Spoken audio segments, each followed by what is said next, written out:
explaining the complicated British royal family tree.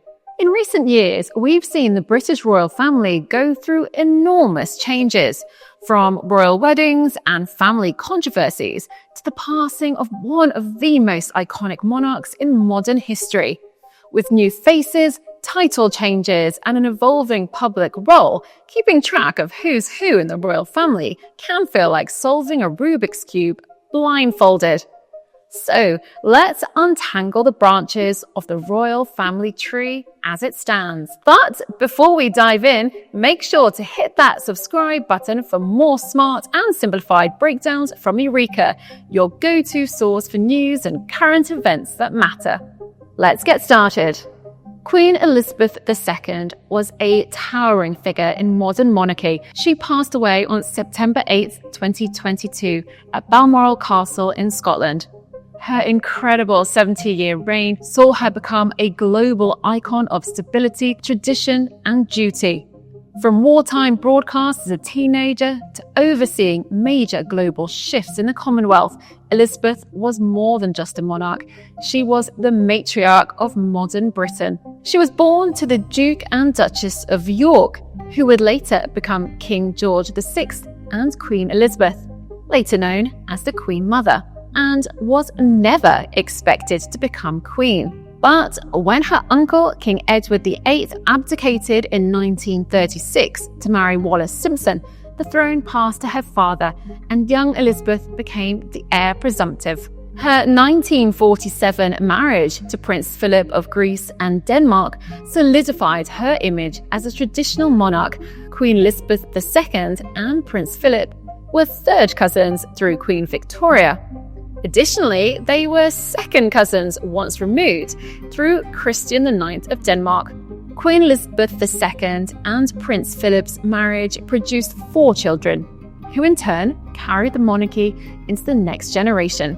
Queen Elizabeth II and Prince Philip's eldest son, Charles, inherited not only the throne, but also a legacy of duty, though his path to kingship would be markedly different from his mother's. Born in 1948, Charles waited longer than any heir in history before ascending the throne at age 73. Yet, for many, Charles's story remains inextricably linked to his first wife, Diana Frances Spencer, the woman who reshaped the monarchy's relationship with the public. Their 1981 wedding, dubbed a fairy tale union, captivated millions, with 750 million people watching around the world. But behind palace walls, the marriage unraveled. Despite their divorce in 1996, after 4 years of separation, Diana's magnetic compassion and groundbreaking activism earned her an enduring title, the People's Princess, a term immortalized by Prime Minister Tony Blair after her tragic death in a Paris car crash on August 31st, 1997. She was the People's Princess. And that's how she will stay, how she will remain in our hearts and in our memories. Forever. The world's response to her death was unlike anything seen before.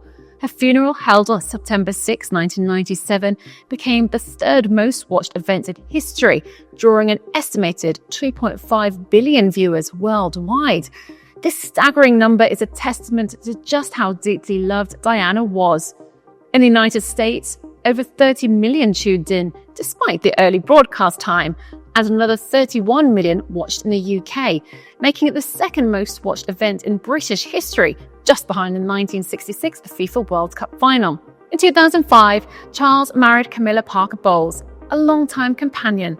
The marriage came after years of public attention on their relationship and was held in a private civil ceremony, followed by a blessing at St. George's Chapel in Windsor. While the decision was met with mixed public reactions at the time, Camilla gradually took on a more prominent role within the royal family. She now holds the title of Queen Consort alongside King Charles III.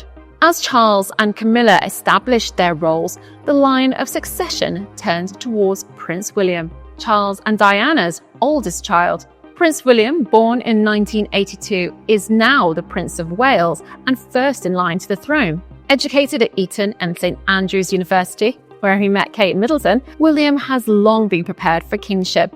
He and Catherine married in 2011 at Westminster Abbey in a ceremony watched by over 2 billion people worldwide. Kate has become a key figure in modernising the royal image. Together, William and Kate represent the monarchy's next chapter. They have 3 children. Prince George of Wales, born in 2013, second in line to the throne. Princess Charlotte of Wales, born 2015, third in line. Prince Louis of Wales, born 2018, fourth in line. The children often accompany their parents on public engagements, reinforcing their visibility as the monarchy's future. While William embraced his role as the monarchy's future, his younger brother Harry would choose a radically different path. Prince Harry, Charles's younger son and fifth in line to the throne, took a very different path. After a decade of military service and years of royal duties, Harry stepped back from public life in 2020 alongside his wife, Meghan Markle, an American actress. The move, dubbed Mexit, sparked global debate. The couple now lives in Montecito, California, where they work on media projects and run their Archwell Foundation. Their children, Archie, sixth in line, and Lilibet, seventh in line, remain in the line of succession, but do not use royal titles. Despite ongoing tensions with the rest of the royal family, the Sussexes continue to shape royal discourse in the media age. Next in the line of succession is Prince Andrew, Duke of York, who is eighth in line to the throne.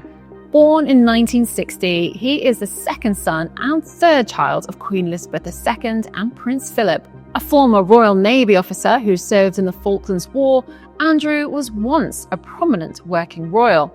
However, his public role collapsed following his association with convicted sex offender Jeffrey Epstein. In an attempt to clear his name, Prince Andrew gave a widely criticised BBC Newsnight interview in 2019, which only deepened public concern and outrage. The interview, marked by awkward moments and questionable explanations, including his now infamous claim of being unable to sweat, was described by many as a PR disaster. She was very specific about that night.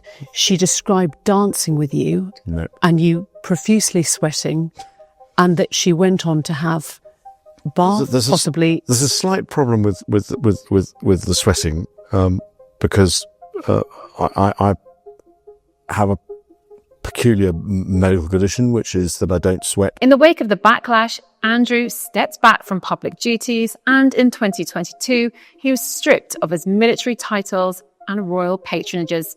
Though he remains eighth in line to the throne, his role in the royal family has been significantly reduced. He is the father of Princess Beatrice and Princess Eugenie, both of whom continue to hold places within the line of succession to the British throne.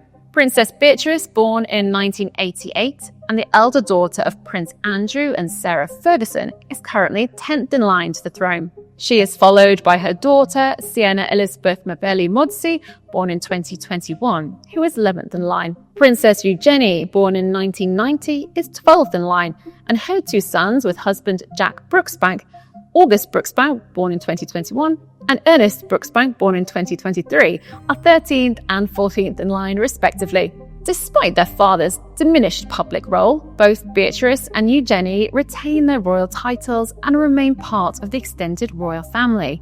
However, like many royals outside the immediate heirs' household, they do not carry out regular official duties on behalf of the crown. Next in the royal succession is Prince Edward, Duke of Edinburgh, who is currently 15th in line to the throne. Born in 1964, he is the youngest child of Queen Elizabeth II and Prince Philip. He initially pursued a career in television production before transitioning to full-time royal duties.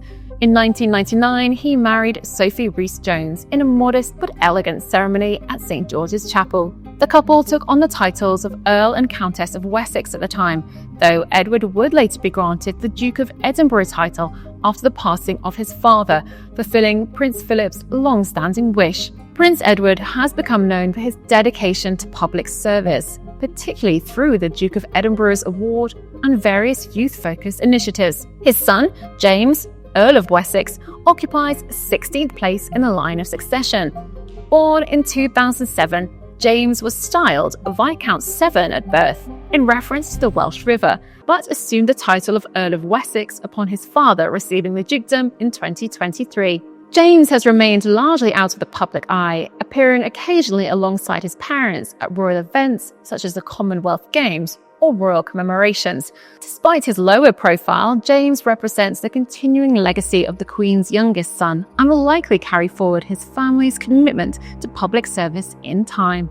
Lady Louise Mountbatten-Windsor, the eldest child of Prince Edward and Sophie, is 17th in line of succession.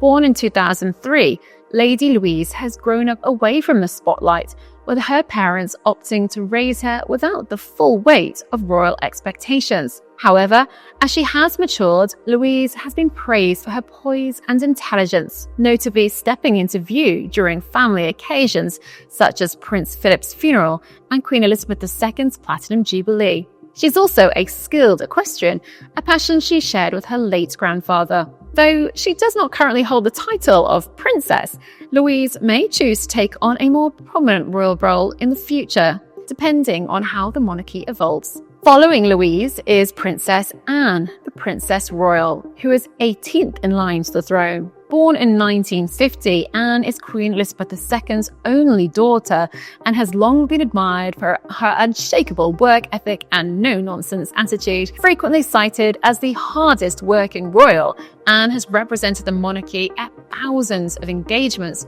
often without fanfare. Despite being older than her younger brothers, the rules of male preference primogeniture in place at the time for her birth placed her behind them in the line of succession, a fact later rectified for future generations through legal reform in 2013. Peter Phillips, Princess Anne's son, is 19th in line to the throne. Born in 1977, Peter holds no royal title, a decision made by Princess Anne and her first husband, Mark Phillips, to allow their children to live more private lives. Peter has worked in various corporate roles and remains close to the royal family, often attending major events. Rounding out the top 20 is Savannah Phillips, Peter's eldest daughter, who is 20th in line to the throne. Born in 2010, Savannah has already charmed the public during her occasional royal appearances, known for her playful antics at events like Trooping the Colour. As the Queen's great-granddaughter, she represents a new generation growing up in a monarchy undergoing profound transition. So, how far does the royal line of succession really go? While we often hear about the top 20 or so names, those closest to the throne, the truth is, the list stretches far beyond palace walls and public recognition, thanks to centuries-old laws, most notably Act of Settlement 1701. Any Protestant descendant of Princess Sophia of Hanover is legally eligible. That means the line doesn't just include a few dozen names, it includes thousands. In fact, genealogists estimate that over 5,000 living people today are technically in line to the British throne.